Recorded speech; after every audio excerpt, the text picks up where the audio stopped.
The following is a special presentation of the Decibel Geek Podcast.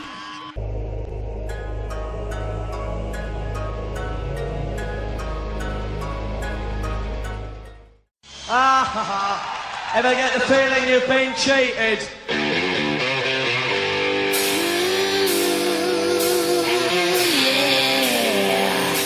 This is the Decibel Geek Podcast with Aaron Camaro and Chris Sinzak. So what have you established so far? Vinnie Vincent showed up at the gathering thing, got on stage, and didn't play for shit. Yeah, no solos.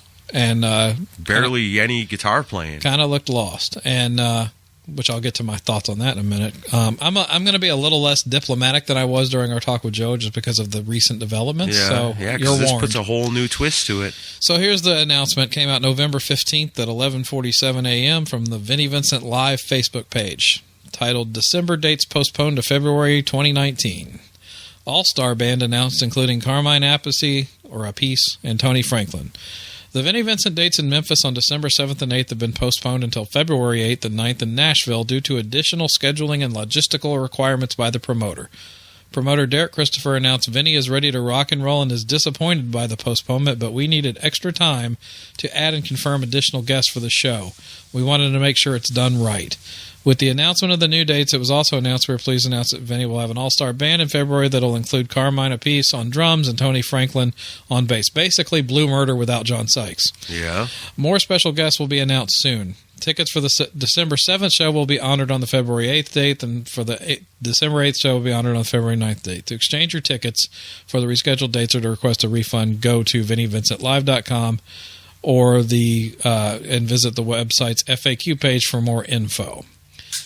Okay, first off, fuck this guy. I'm sorry, but actually I'm not sorry. This is inexcusable, and I know this is written up to make it look like this is purely on the promoter, who is Derek Christopher, who we all remember from the Atlanta Expo. Right. Who I will first give credit to for bringing Vinnie out of the shadows, although maybe that wasn't a good move.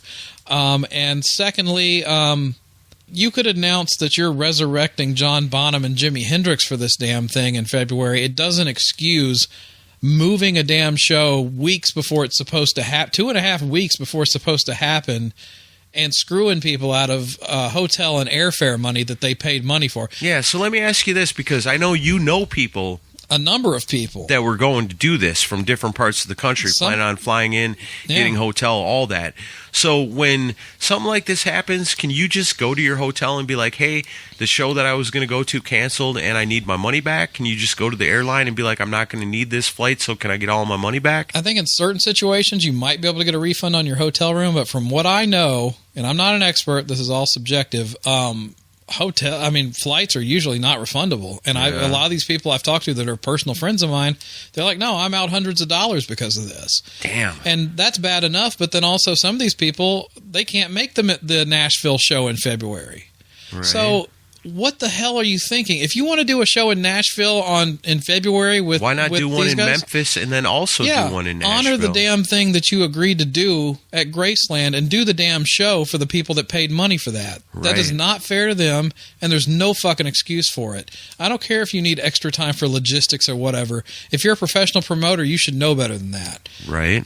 Could you imagine if Rockin' Pod was 2 weeks away and I said, no, we're going to move it 4 months down the road? How well do you think that would have gone over? That would have been terrible, because all the different podcasts and people that planned from coming from all over North America would have been totally screwed. Yeah. So, because now they're having to go back to their jobs and say, hey, I guess I don't need these days off, but now I need these days off. Maybe you planned on that date and set something else aside for it or whatever. There's people that were coming from out of the country for this, and now they're screwed. Wow. You know how hard it is to book international travel and then have to reschedule your life around it? People work jobs. They have responsibilities, and to make them up and change everything 2.5 weeks before the show was supposed to take place? No.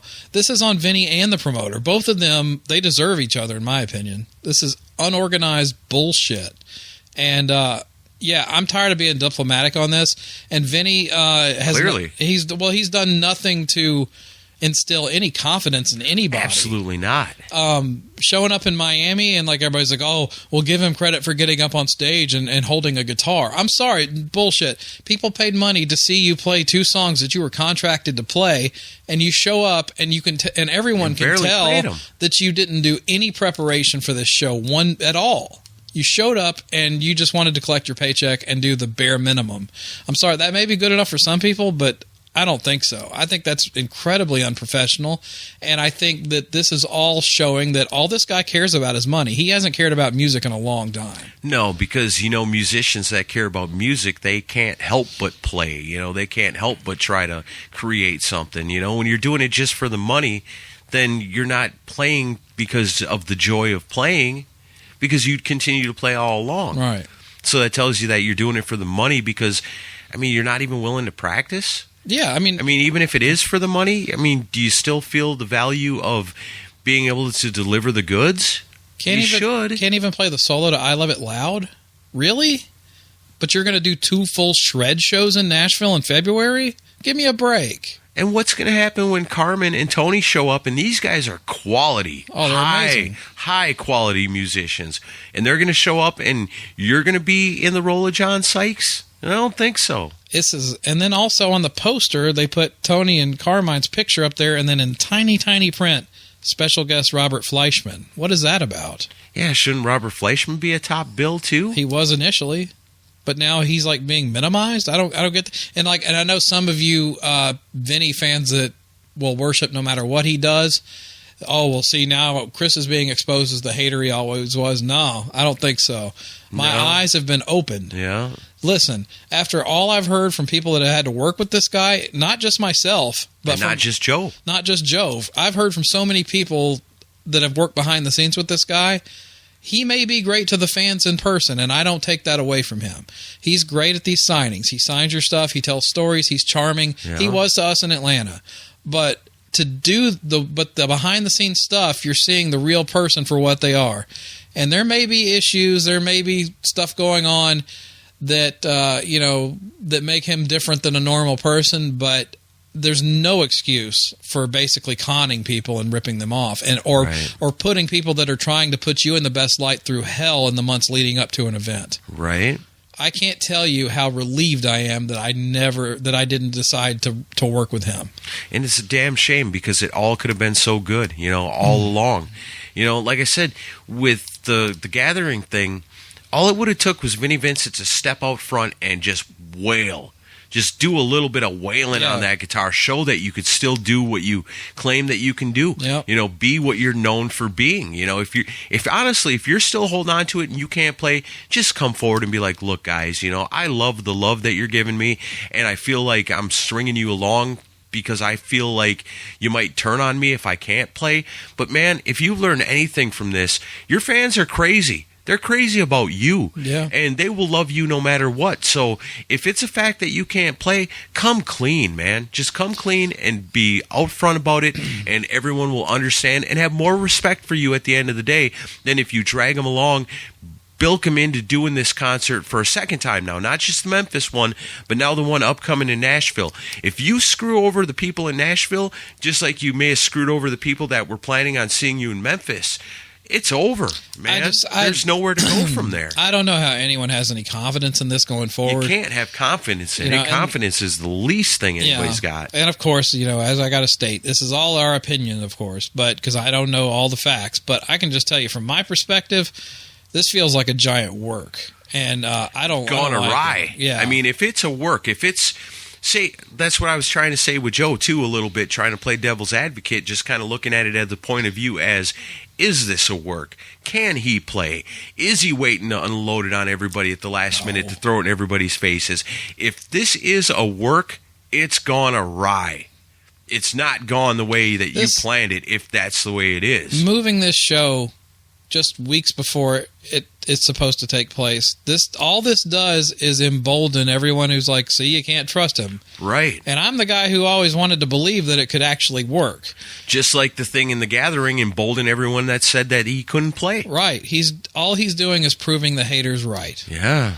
And, and like I know some people are going to be listening going, well, why is Chris so mad about it? It's not like he's going to go see them. You're right. I wouldn't cross the street to see this guy live. Right. I know you wouldn't. But that's besides the point. I'm talking to the person, moving this show. These are the last people you have left that still believe in you. Right. Because you got to know that if people saw, say 2 fans, 2 in particular that I got in my mind that I'm not going to mention, but you know who I'm talking about. Do. 2 of the biggest Vinnie Vincent fans we know. Bought tickets for Memphis, both traveling long distances to get there. Both are dealing with the hassle now of hopefully being able to get their airfare and their hotel money back. Probably not, but hoping. Still got to deal with that hassle. Yeah. Now, how do they feel? When they saw you on stage in Florida and not playing, how did that make them feel? The 2 biggest Vinnie Vincent fans that I know. The 2 that are holding on despite all the pink flags popping up all over the place, they're still standing with you, still believing you, still bought tickets to that show, still got the airfare, still got the hotel. Bam, it's over for them. Now, like I said, dealing with the hassle of trying to get your money back, also dealing with the feeling of being majorly let down. Totally. Clearly, this was something they were very, very much looking forward to. These people have been waiting to see Vinnie Vincent shred for how many years now? At least 20? Right. That's a long time. And let me say this. To get to keep snatching it away. Every expectation you lay down, every promise that you're making to your fans, you're snatching it away. How many more times do you think you're going to be able to do this? Not many. And who's going to be left? Well, and that's part of my issue is like, the thing hit Derek's the promoter of this. I know a number of people, well, us included, we were supposed to get a number of things in our VIP package when we did the meet and greet. We never got any of that stuff. There's a bunch of people that never got their stuff. And then but then to sign back on with this guy, and I'm not going to make this only about Derek. I think these guys are 2 peas in a pod. It's just, you can give me all the excuses in the world. They're not good enough to cancel this thing 2.5 weeks before it's supposed to take place. No. Contract or not, a man is only as good as his word. And right now, your word is nothing. Nothing. It's really sad. And I'm angry for the people that got screwed on this. Big time, because they're friends of ours. Yeah. We don't like it. It's like if you're going to have issues and be a mess as a human, that's fine. But don't tear other people down in the process. And there's just a trail of damage left behind. And, then some people are like, well, Vinny hasn't said anything. It's all been the promoter that said that it was all his call for this. I'm sorry, but Vinnie Vincent's going to do what he wants to do. Nobody's going to postpone a show without his say-so. Right. In my opinion. But come on. I know enough to know that anyone that works with him, he's the guy calling the shots. For sure. I know that much. But this is, I can't, I don't, and I take no joy in this. Like, I know some people think I should be laughing because of this. I'm not. No, it feels bad. Makes me mad. Because we were supporters, and it took us the hard way to find out. And now we feel bad because we're seeing other people having to go through the hard way to find out, just like people were sad for us when they went through it and seen us go through it too. I feel sorry. We're here. We are giving a spotlight to it again, but it's just like I feel bad for giving this guy any press at all over the years, honestly. Well, maybe this one here is just trying to help people out, trying to save them from the same experience we've had, save people from the same experience that so many people have had, and save people from getting screwed on their hotel and airfare and their plans and their time. Well, I'll say this. I'm not going to tell you what to do or not to do with your money. If you want to go see him in February in Nashville, feel free. But all I'm going to say is buyer beware. Yeah. Because from what I've seen, it looks like history's repeating itself. I don't know how you can take it any other way. Well, I'll tell you this. At least you got a little consolation if the Nashville show gets canceled also and you're already in town. You can come hang out with us. Yeah, we'll be around. We're not going to be at the show. We're not going to be at the show, but we'll be around. So if that gets canceled too, we'll be your backup date. I am looking at a fake mustache. No, I'm just kidding. I won't be there. Trust me. A fake onk. Yeah, a fake onk. Yeah. Well, I don't know. Gene and Paul come after me too. But no, I don't. I'm done being diplomatic about this guy. I hate that it's come to this, but so be it. This is inexcusable. You don't do this. Do the Memphis show and honor your commitment, and then do a Nashville show. But don't move it like this. No, don't. Yeah. Screwing over the last of your fans, man. It's not cool at all, and that's pretty much all I got to say on it.